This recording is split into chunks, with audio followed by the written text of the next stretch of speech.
Hello everyone, I want to greet all of you and I hope you're doing well.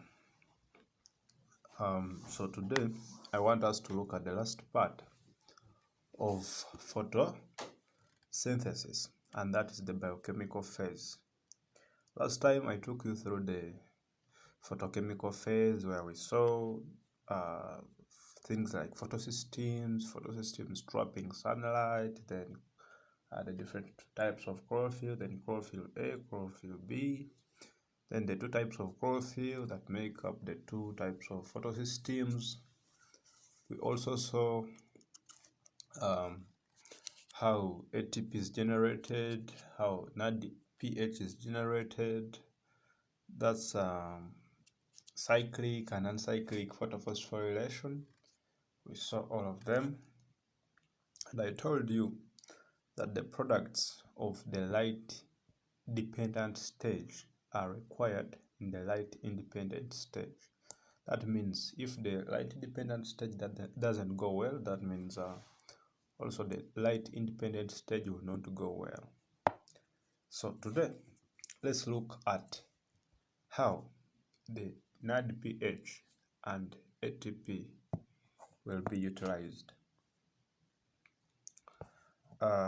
Before you proceed, these are some of the aims that you should know, that you should be able, these are the things you should be able to do at the end of the lesson. If you pay attention and understand, you'll be able to do these things.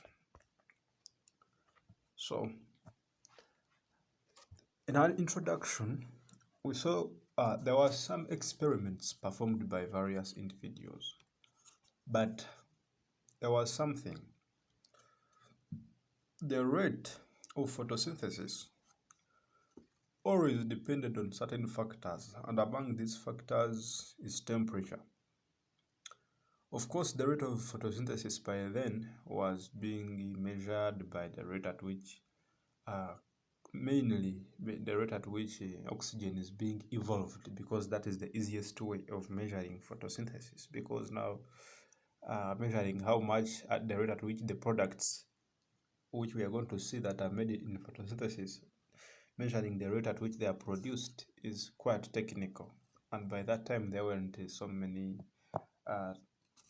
good devices that could do that. So the easiest way was to count how many bubbles were being produced. Those bubbles are bubbles of oxygen, of course.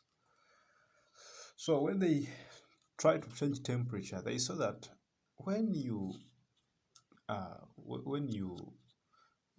give it a low temperature, the rate is low. When you increase the temperature by about 10 degrees, the process doubles. The rate at which oxygen production is almost doubles. So they said maybe since this process is taking place in living organisms and it is affected by temperature, then there must be a phase which is controlled by enzymes, and that means it is biochemical.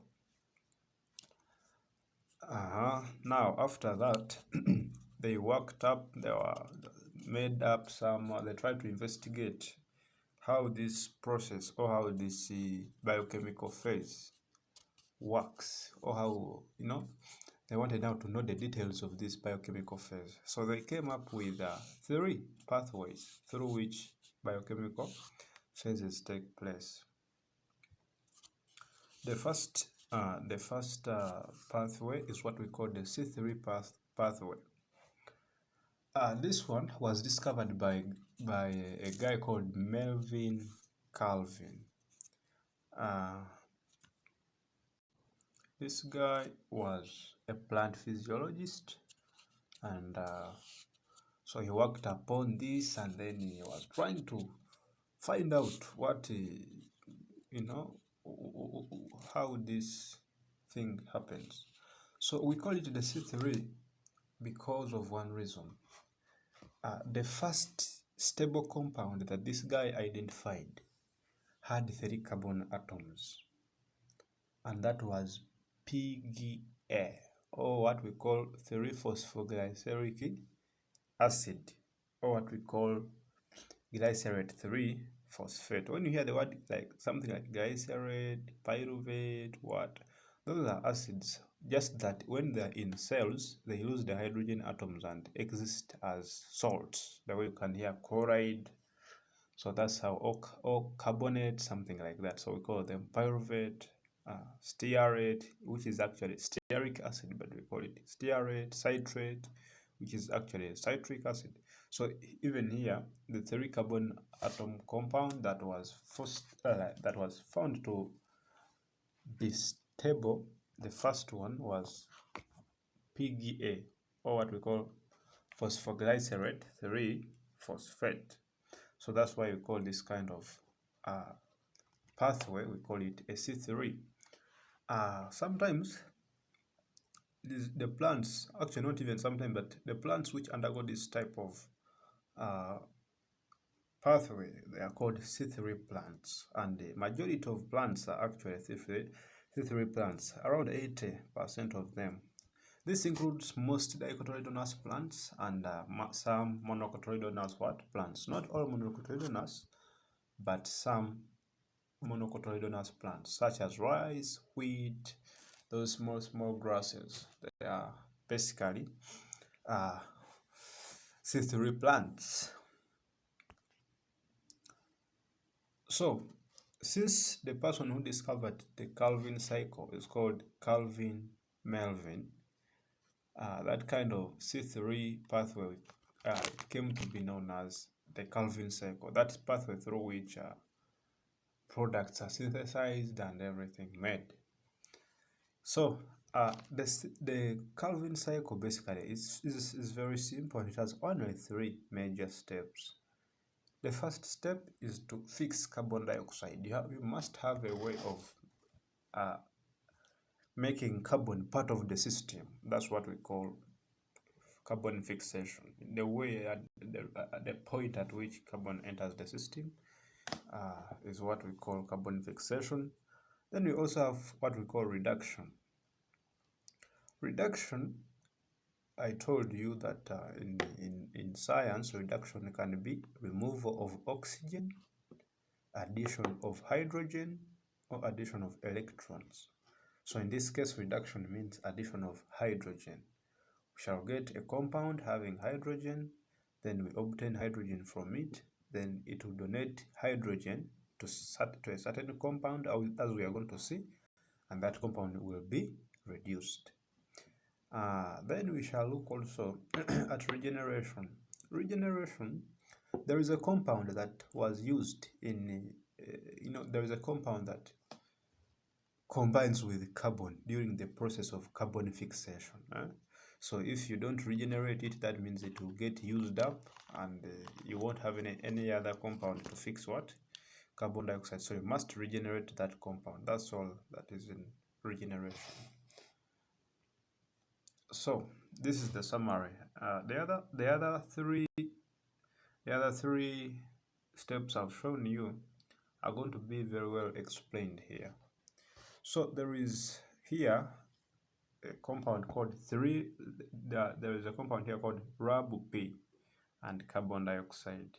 So RAB-P is the substrate or compound that fixes carbon dioxide. Are we together?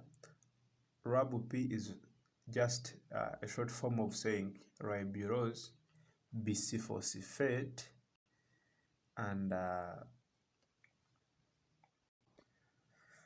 RAB-P, I've said it's a short form of saying ribulose 1,5-bisphosphate. In other words, it's a 5-carbon compound having 2 phosphate groups, 1 phosphate group at carbon position number 1 and the second phosphate group at carbon position number 5.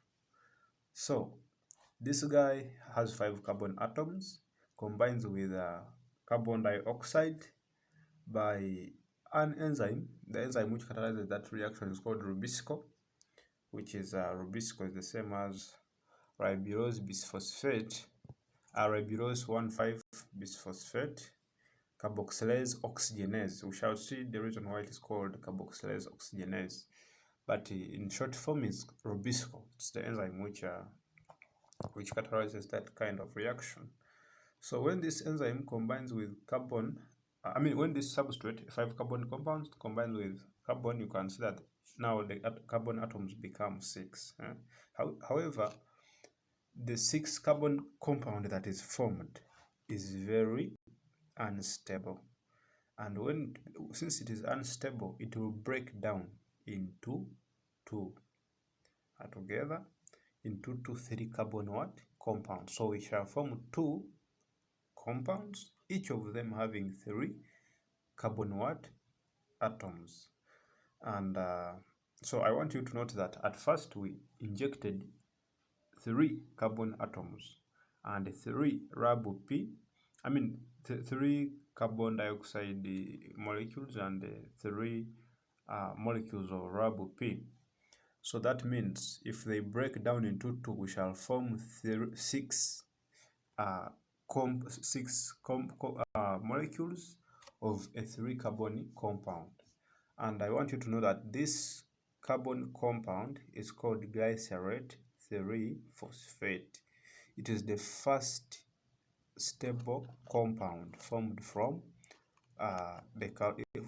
in the Calvin cycle.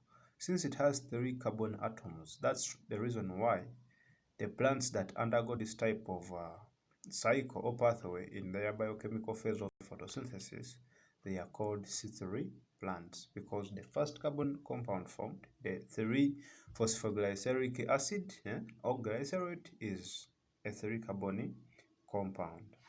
Then that's the reduction, that's the fixation phase. That's what happens if carbon combines with RAB-P under the influence of rubisco, you form glycerate 3-phosphate. Then after that, you can the other 6 carbon compound break down, and then you form 3 glycerate phosphate. You can abbreviate it as PGA.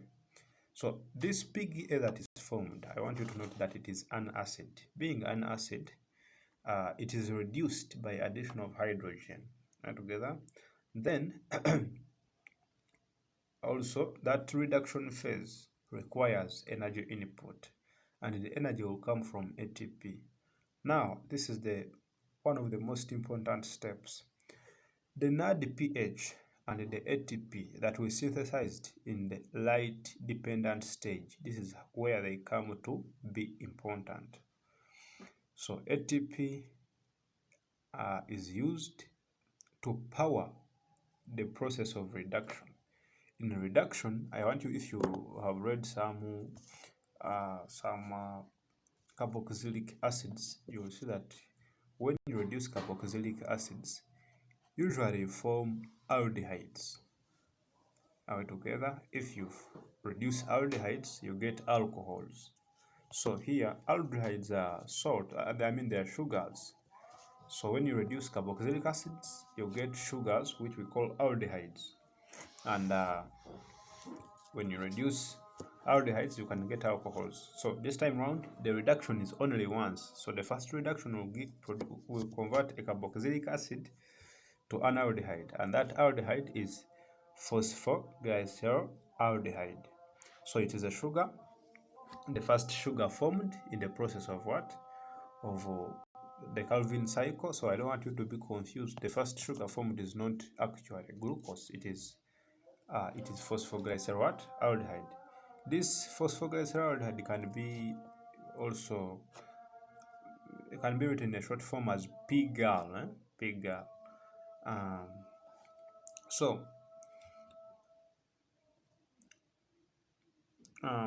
So still we have 6 molecules of PGAL. 1 molecule of PGAL down here, it is used, and it is used to make now the glucose, that arrow which is going downwards. That molecule is used to make a glucose, and then the glucose will be used to make some other important carbohydrates. However, we remain with 5 molecules of PGAL. I want you to note that these 5 molecules, if each PGAL has 3 carbon atoms, That if you multiply by 5, that means you get 15 what? Carbon atoms. And remember, now these 15 carbon atoms will be synthesized to make 3 RAB-P molecules, of which each RAB-P molecule is made up of 5 carbon atoms. That means at the end of the day, we end up with still 15 what? Carbon 15 carbon atoms in total, because each RAB-P has 5, and 5 times 3, that means you have 15. So that is all, and then the cycle will continue. So from the process from pGAL to RAB-P, that's what we call the regeneration what? Phase, and it also requires ATP. You can still see that ATP is being what? Synthesized. However, this time around, the phosphate group of ATP is put to what? Is given to pGAL. So that's why you find that, that's why we call RAB-P ribulose 1,5-bisphosphate. That means it has 2 phosphate groups, one at carbon atom 1 and the other one at carbon atom 5. So that is it. That is it with the Calvin cycle. It's very simple. Has only 3 phases: regeneration, reduction, and fixation. Hope you have understood that. So from the C3 pathway, we can now go to the C4 pathway. This was now after discovering the other one. There was some work done by 2 gentlemen, and one is called Hatch and the other one is called Slack. So this pathway is called so because the first stable compound formed is a C4. It has 4 carbon atoms, right? And that is oxaloacetate. If you remember some respiration, you will see that oxaloacetate is also involved in respiration. And you will see also that it is a 4 carbon what? Compound. By the way, you should also note that if you have followed this process well, you'll see that there are a lot of similarities between photosynthesis and the respiration, that is tissue respiration. You see that the compounds involved are almost the same. The only difference is their direction. In respiration, it's all about breakdown. Then in photosynthesis, it's all about building up. So if you compare the 2 processes very well, you will even enjoy. So the plants that utilize the C4 pathway are known as C4 plants. There are not many, but they are the most efficient plants when it comes to photosynthesis. They can survive very harsh conditions. They can work at very good efficiencies and rates. So you can see that some of them include maize, corn, sorghum, millet, and sugarcane. Sugarcane is the best. You can see, you can also taste the sugar from sugarcane, and you can really tell. The guy can really fix a lot of carbon to make all that much sugar. That's why it is very sweet. So let's look at the Hatch-Slack pathway. The Hatch-Slack pathway is quite simple, but it has some differences between there are some differences between the C4 and the C3 pathway.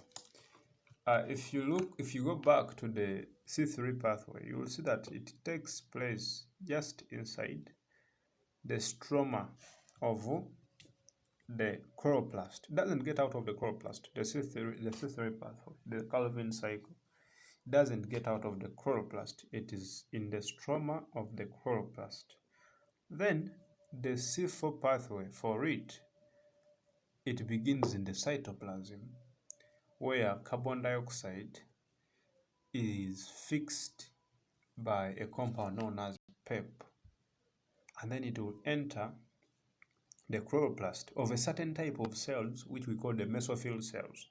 These mesophyll cells, if you know the structure of a leaf, they shouldn't confuse you.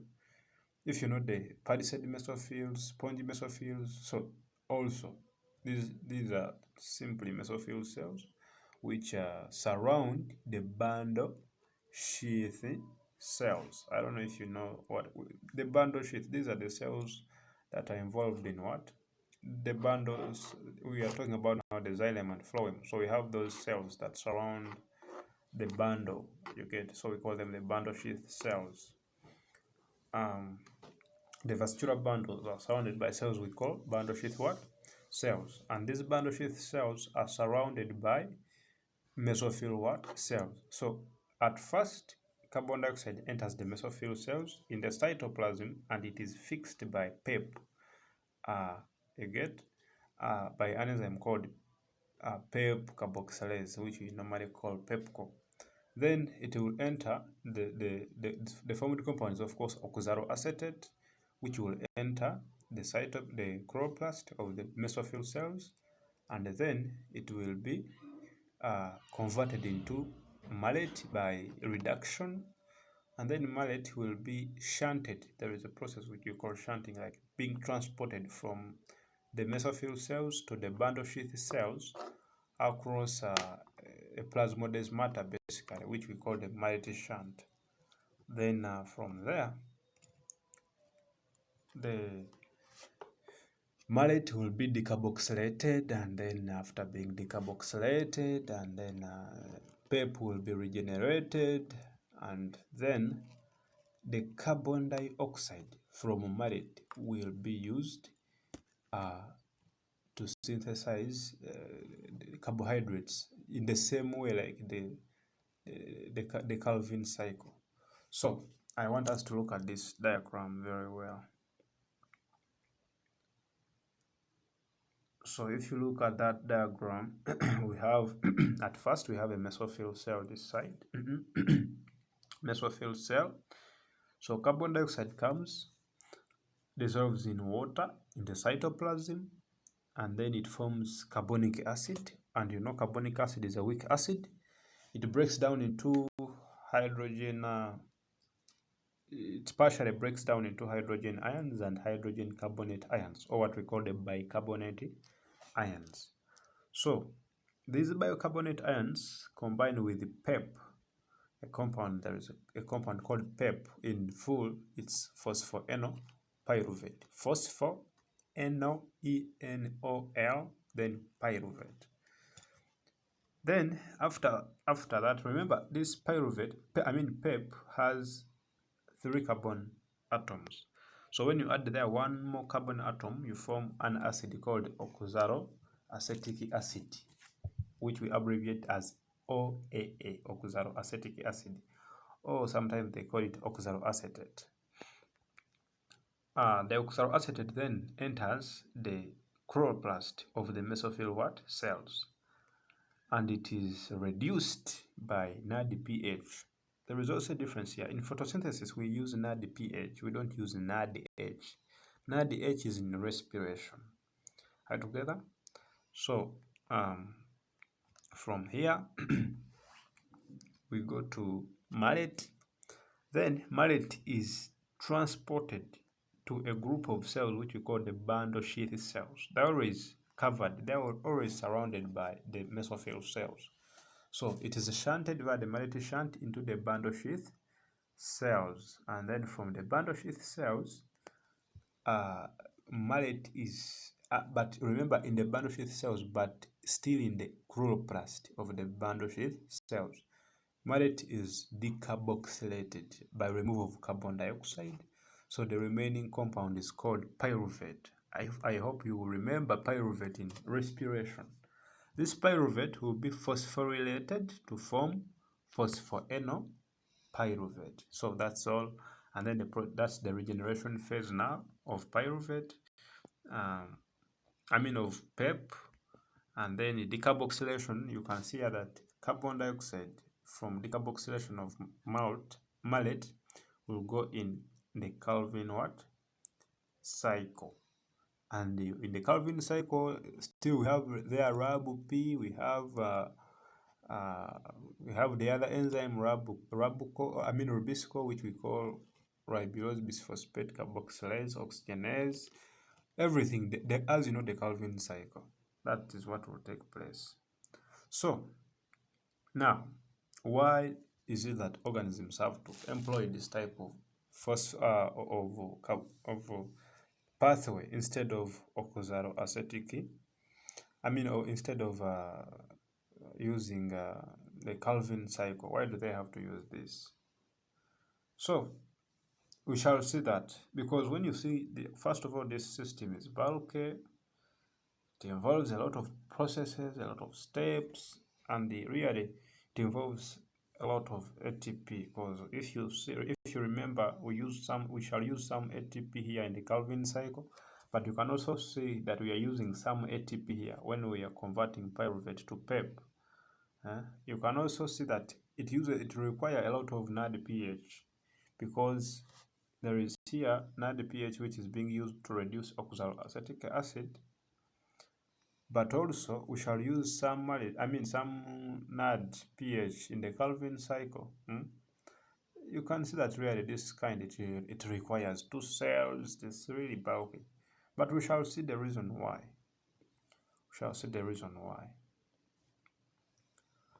And now from there we go to what we call the CAM plant. CAM is just a crushulation acid metabolism. There are plants in the family Crushulaceae, and these are usually desert plants. So at first, this mechanism or this pathway was discovered in these kind of plants, the crushulation plants. And there is an acid called crushulacic acid. So these plants were found to contain a lot of that acid. So when they were found to contain a lot of that acid, their family to which they belong was called Crushulaceae. And so when this kind of pathway was discovered, it was called the crushulation acid metabolism.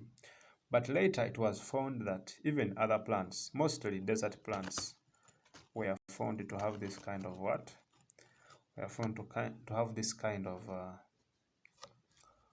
pathway. Examples include the pineapple, we have the cacti, you have the agave, among others. So of course the pineapple, as far as agriculture is concerned, is the most important one. So the major thing about these plants is that for them they close their stomata during the day. Unlike any other kind of plant, for them they close their stomata during what? During the day. So now this one will drive you back to what we call the process or the mechanism of opening up plant stomata. I have now to go to those theories and look at them very well, because most of them suppose that light is very crucial when it comes to opening up of stomata.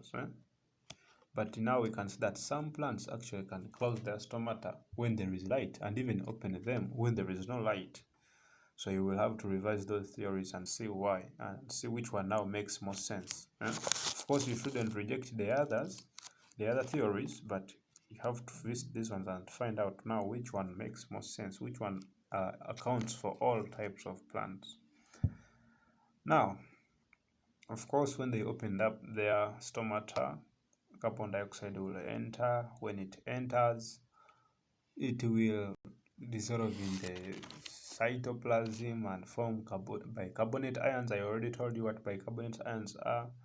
Then, as we have seen in C4 plants, they will combine with PEP to form oxaloacetic acid and then malate together, and then malate is stored in the vacuole. So there is another thing to note. Even CAM plants are also C4 plants together. It's just that for them they use a slightly different mechanism. But the reason why we call them C4 plants is that they also have their first stable compound, which is oxaloacetic acid, is also a 4-carbon compound. However, in most cases, there is a need, especially in exams, there is a need to, if you are referring to CAM plants, to specifically use the word calm plants instead of using the C4, because C4 means you have also included here now sugarcane, you have also included here sorghum, of which it may be confusing. So it's better when you are referring to calm plants to really refer to calm plants. And then C4 plants, that one is now reserved for the other C4 plants that are not calm plants. However, you should note that also these ones, their first stable compound is also a 4-carbonyl compound. So this malate is stored in the vacuole, the cell vacuole of the same cell. Now this one also doesn't involve a lot of cells. Unlike the C4 plants which we saw earlier, which involve two types of cells, the mesophyll cells and bandophile cells, these ones involve only one cell, the mesophyll cell. However, when oxaloacetate is formed in the cytoplasm, in the cytoplasm, it will first go to what? To the vacuole. We shall see that. So during the malate, so now this is at night. Carbon dioxide enters, converted into malate. Malate is stored in the vacuole. Now at night, that's during night. Carbon dioxide captured, converted to malate at night, and stored. The malate is stored in the vacuole. Now during the day, that is, the sun is there, and now these guys have to close their stomata. They do this because they must conserve water. They are desert plants, and now if they open their stomata during the day, that means they are putting themselves in danger of losing excess water. So they really don't do that. They have to conserve it. That's why they close their stomata during the day, so that they can minimize water loss. So when they do this, that means now during the day what happens is decarboxylation takes place. Malate is decarboxylated, and the carbon dioxide that from the decarboxylation of malate goes to the chloroplast, and then it is fixed just the way we saw in the Calvin cycle. So I want you to note that the Calvin cycle is present in all plants. The Calvin cycle is present in all what? Plants. So, however, in some plants, it's not the first stage or the first pathway, the first biochemical pathway. It comes second. Are you together? That's why, but it is found in all what? Plants. That's what I want you to note. So how would you that? That means one difference between C3 plants and C4 plants is that C3 plants involve only the Calvin cycle, and then you would say that C4 plants involve the Hertzsprung cycle and the Calvin cycle. Then you would also say in calm plants and the C3 plants that the other only involve the Calvin cycle, and these ones involve both the Calvin cycle and the calm pathway. So this is the summary of the pathway. Carbon dioxide enters as usual, form oxaloacetate, then oxaloacetate goes to the vacuole, shunted, and then in malate, then malate is decarboxylated, goes to the Calvin cycle, and then RAB-P and carbon dioxide combine, and then we form the other cycle we saw. Then pyruvate is converted into PEP. After decarboxylating malate, you get pyruvate, and then pyruvate will be converted into PEP, and then PEP will combine with more carbon dioxide at night, and then so decarboxylation takes place during the day, carbon dioxide fixation takes place at night. This is aimed at reducing what? This is aimed at reducing the rate of water loss, because these are desert plants. So I want us to look at something called photorespiration.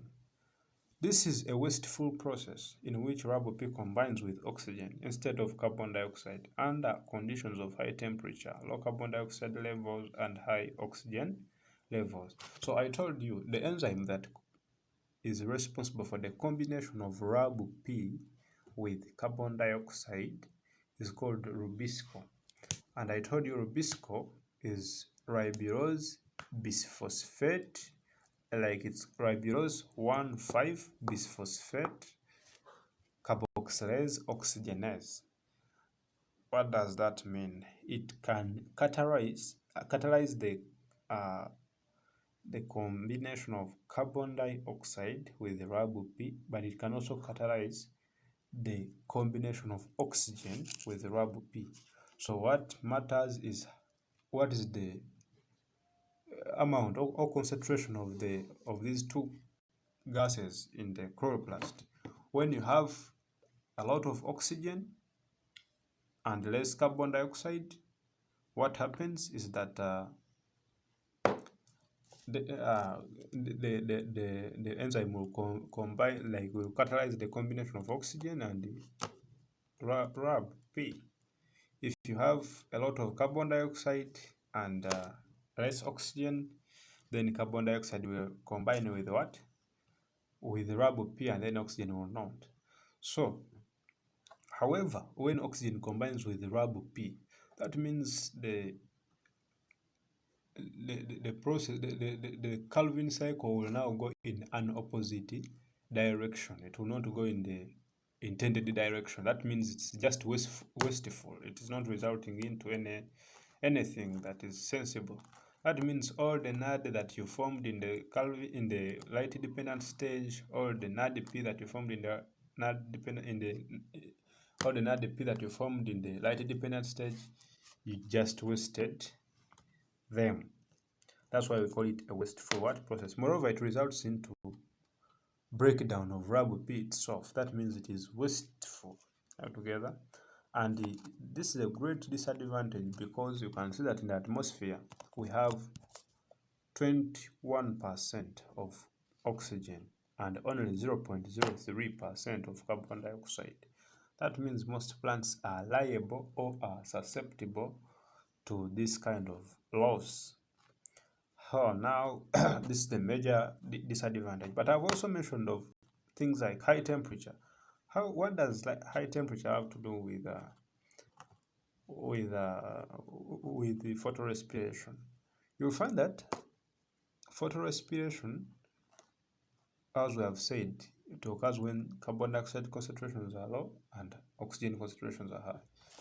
When you look at high temperatures, one thing they do is at first they increase the rate of photosynthesis, but also they increase the rate of water loss. So plants, in an attempt to prevent water loss, they tend to close their stomata.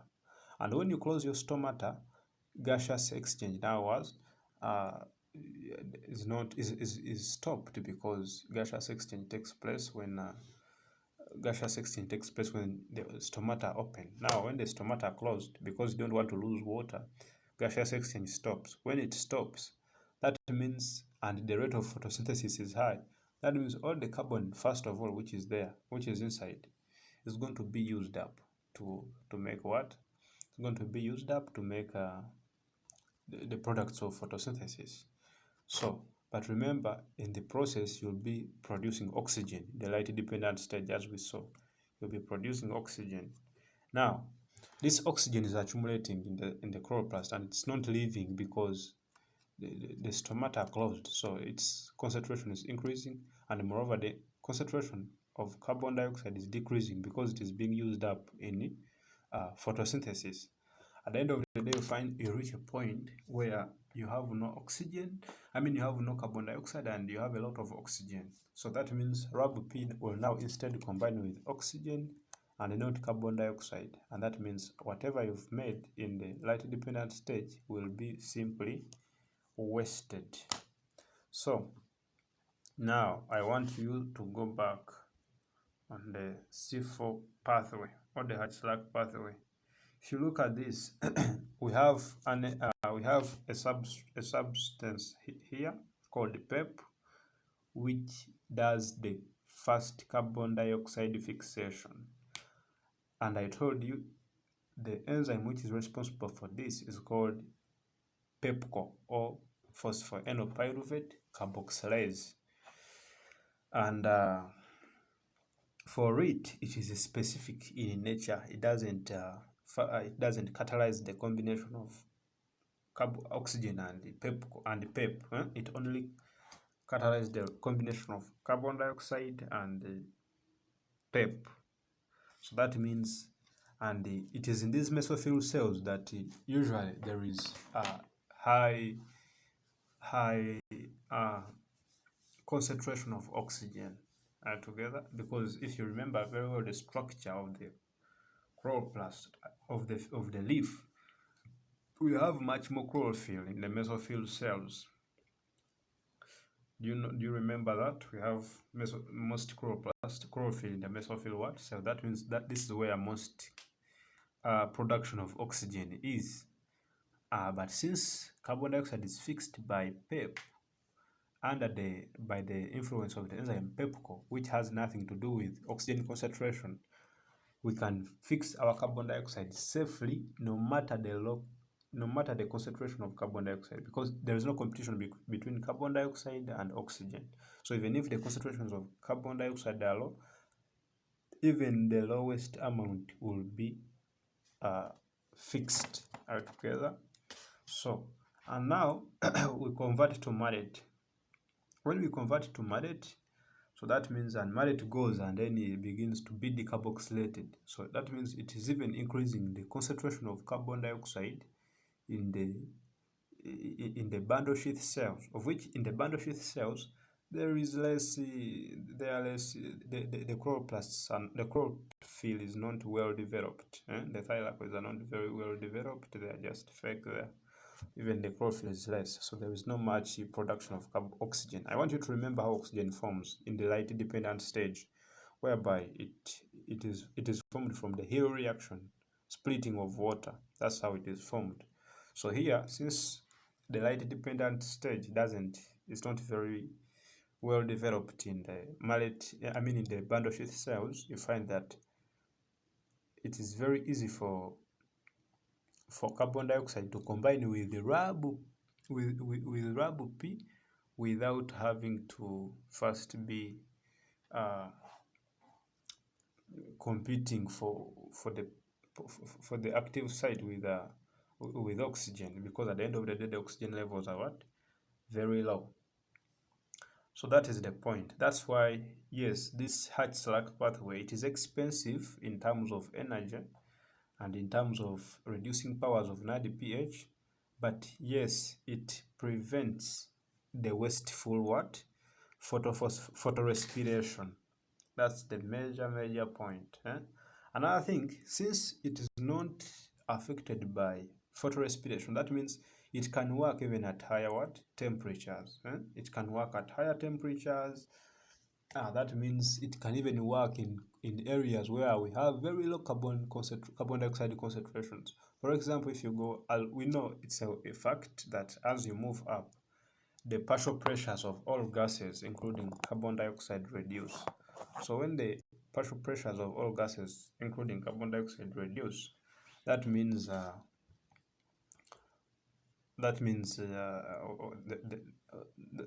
now if at normal concentrations carbon dioxide is 0.03, now imagine if it begins to reduce, what will you have?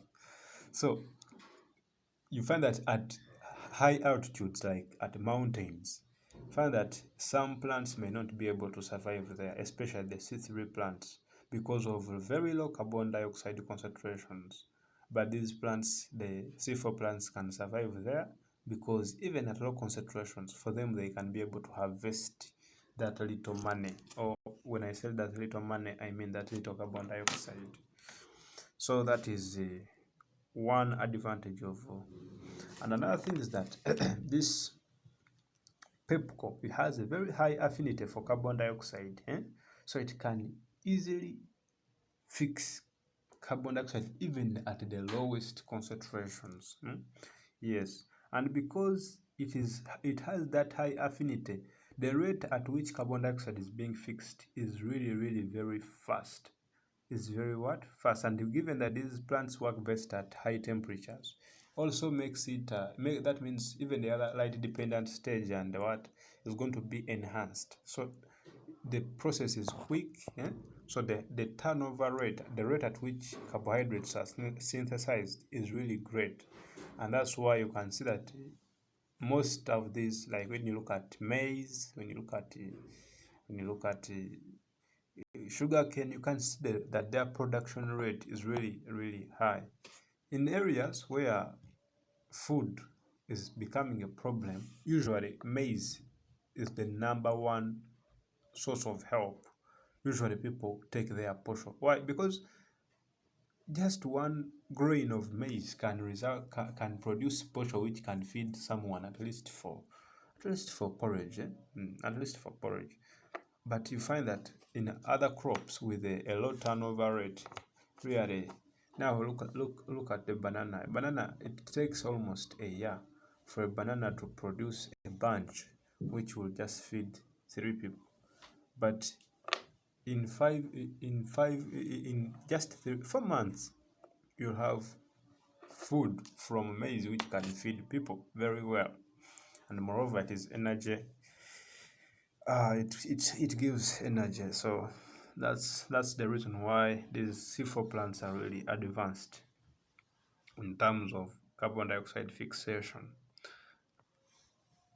And also they have what we call a double fixation, because we see fixation first here at the PEP point, and then fixation still back in the Calvin cycle. So that double fixation gives them a high turnover rate, unlike the other C3, because the first fixation is aimed at making sure that a high concentration of carbon dioxide is present in the bundle sheath cells, so that now this RAB-P, it readily fixes carbon dioxide when it's not even thinking about oxygen, because of the high concentration which is being brought in by the mallet. So now the CAM plants, for them, their problem is not so much photo respiration, but their problem is so much about water loss. And you'll find that here we use two types of cells, the bundle sheath cells and the mesophyll cells. This kind of arrangement is called the Kranz anatomy, which is aimed at ensuring that less photorespiration takes place. And then for the CAM plants, for them, as we have seen, only one cell is involved. And this cell ensures that the stomata open during night, and the carbon dioxide fixed and stored in the vacuole as mallet. During the day, decarboxylation takes place, the normal Calvin cycle takes place, and the PEP is restored. And then at night, during the day the stomata close, then at night they reopen, and then the process continues. That is aimed at reducing water loss, not mainly for photorespiration. But still, the good thing, since at night there are always low temperatures, that means photorespiration is low, and already carbon is stored as mallet. That means the competition is between between carbon dioxide and oxygen for RAB-P is low, because we already have a high concentration of carbon dioxide by the time the stomata close. By the time the stomata close, we have already fixed enough carbon dioxide. So it will not be a very serious issue. For the photorespiration will not be a very serious issue. So it is also somehow solve that problem in that way. I don't know what is not very clear now. Hope you've understood this. I want you to note that for the Calvin cycle, it takes place in the chloroplast of mesophyll cells. That's why it takes place. And then we saw this one, the C4 pathway involves two types of cells. Then we saw the CAM plants, only one type of cells. However, the CAM plants, another thing is that for them, they have they have two things. They have the cytoplasm, and then they have the chloroplast, and then they have the cell vacuole, the vacuole, which is not the case with C3 plants. C3 plants, everything is done in the chloroplast. Actually, from the light-dependent stage up to the final thing, everything takes place in the what?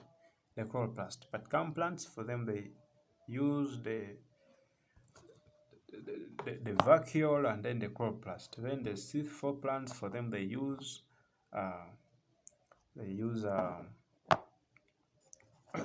for the C4 plants use bundle sheath cells and mesophyll cells. And we shall see that also CAM plants use some quite high amounts of energy. If you look at this pyruvate, conversion of pyruvate to PEP always involves use of some ATP. And we shall also see that the conversion of oxaloacetate to mallate also always uses some kind of NADPH, some kind of reduction. So we do some kind of reduction. And if you go back to your respiration very well, the Krebs cycle, you'll see that when you are converting mallate to oxaloacetate, you have to remove some kind of hydrogen. But when you are removing, when you are getting, that means when you are moving from mallate to oxaloacetate, you have to remove hydrogen using NADH. But when you are moving from oxaloacetate to mallate, you have to add their hydrogen using NADPH. And then when you're moving from pyruvate to PEP, you have to use some ATP. But when you're moving from PEP to pyruvate, you make some ATP. So these things, I told you, they're just opposites of the other. Krebs cycle, photosynthesis and respiration, they are two opposite things. When you are moving from pyruvate to PEP, you must use some ATP to phosphorylate pyruvate to phosphoenopyruvate. Then when you're moving from pyruvate to phosphoenopyruvate to pyruvate, you have to dephosphorylate, and that dephosphorylation will result into synthesis of ATP. So that means this CAM plant cycle, it is also energy expensive, and expensive also in terms of reducing powers of NADPH, because we have seen it. We have seen that one, how that one comes about. So that is it with the cycles. So factors that affect the rate of photosynthesis. We have light intensity, we have temperature, we have carbon dioxide concentration. We also have water, water affects. But these are the major three that affect the rate of what? Photosynthesis. So we have also what we call limiting factors. What are these limiting factors? These three, each of them can be a limiting factor. But how does a certain factor come to be called a limiting factor? There is a guy called Blackman. He stated the law of limiting factors as follows. He said, for a biochemical process which is controlled or which depends on several factors, its maximum rate, what do I mean by which depends on several factors? When you look at photosynthesis, all these three factors must be present. They influence it in some way. So he said, for a process which is controlled by several factors, its maximum rate directly depends on the factor nearest to its maximum. I mean, that's wrong. It's nearest to its minimum. You should correct that. Nearest to its minimum. And when that factor is increased, the rate of the process increases. So, what does this mean? We have our process, biochemical in nature, like photosynthesis, and there's the rate, the maximum rate at which it can really move, the rate at which we can see it moving, will depend on that factor which is nearest to its minimum. And when that factor is increased, the rate of the process also increases. For example, if you have enough light intensity and some optimum temperature, of course, very high temperature will denature the enzymes. So you need some optimum temperature, the best temperature at which we can have the most efficient photosynthesis. But the carbon dioxide concentration is low. No matter how much you increase the other two, the process will not increase. Altogether, the process will not increase. Let us assume you have a high carbon dioxide concentration, you have high temperature, but now light intensity is really low. Imagine you get a plant, put it in a room, and then you put there some charcoal stove, and then with producing a lot of heat, and then you even provide there enough carbon dioxide, but there is no light. I'm telling you, photosynthesis, the rate at which the process will be, it will be low. In other words, and you'll find that when you increase light intensity, even the rate increases. You increase light intensity, the rate increases like that. That means what was actually controlling, what was stopping or preventing the process from going very rapid was just light intensity. So how do you know, if they draw for you a graph, how do you know that this factor is the one that is limiting? You know that if you see that at a certain concentration or at a certain level, the process was slow, and when they increased a certain factor, now the process began what? Increasing. That factor which they increased, which resulted into the increase of the rate, is always the limiting what? Factor. We shall see that. I told you, you correct that word nearest to its minimum, not maximum. So let's see how temperature affects photosynthesis. I hope this one every Tom, Dick, and Harry knows. Increasing rate as number of collisions between substrate and enzymes increases. So you can see that if you increase temperature, you increase the kinetic energy of reacting molecules. And when their kinetic energy increases, the rate at which they collide, that is the rate at which they move, and the movement will result into collision, also increases. And when they collide in perfect orientations, that means the enzymes and substrate will combine, and then the reaction will take place. But if the temperature is low, that means the rate at which these two, the rate at which the substrates and the enzymes are moving from one point to another will also be low, because they have low kinetic energy. And when that means when the rate of movement is low, that means also the chances of collision are low, and that means the substrate and the enzymes meeting and colliding will also be what? Will also be low, and that means the rate of the process will not really be very fast, it will be very low. So there is a point in temperature which you reach and you can no longer have any more increase. That's called the optimum what? Temperature. And if you increase temperature beyond that point, what will happen is that the enzymes will be denatured and the rate will decrease. So temperature has a limit. Then we can see how light affects intensity. So here down you can see we are increasing light intensity in a percentage. Then we are also looking at the rate of photosynthesis. At first, you see that when we increase light intensity, also the process of photosynthesis, the rate increases, right? That means at this point, from 0 to around this point, the first curve where the graph flattens off, at all that point, light is the limiting light intensity is the limiting factor. And when you increase light, also the process of photosynthesis also begins to increase. However, where the graph flattens off,